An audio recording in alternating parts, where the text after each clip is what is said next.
আলামিন বেজার হইয়া যান ওই বান্দার উপরে, যেই বান্দা আল্লাহর কাছে চায় না, দোয়া করে না, কোনো কিছু প্রার্থনা করে না।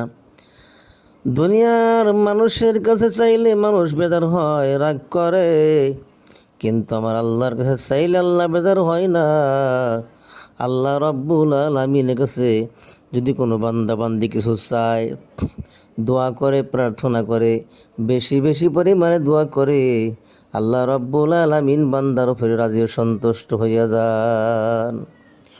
ও ভাইয়ের আমার, বন্ধুরা আমার, 5 ওয়াক্ত নামাজের পরে বেশি বেশি পরিমাণ আল্লাহর কাছে দোয়া করতে হবে।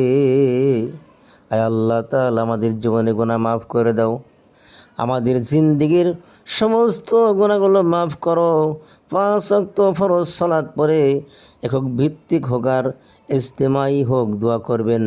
আল্লাহ রাব্বুল আলামিনের কাছে বেশি বেশি দোয়া করবেন।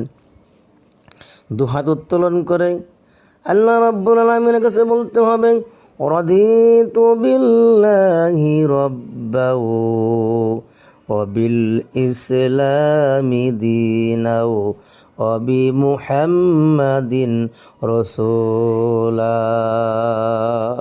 রাদিতু বিল্লাহি রাব্বা ওয়া বিল ইসলামি দীনা ওয়া বি মুহাম্মাদিন রাসূলা। যদি কোনো ব্যক্তি 5 ওয়াক্ত নামাজের পরে এই দোয়াটি কমপক্ষে 3 বার, 5 বার, 7 বার, বেজোর সংখ্যা বেশি বেশি পড়ে, এমনকি নামাজ ছাড়াও বাহিরেও পড়ে, হার হামেশা দোয়াটি পড়ে, আল্লাহ রব্বুল আলামিন এই দোয়ার বরকতে বান্দার জীবনের গুনাহ মাফ করে দেন আর বান্দার উপর থেকে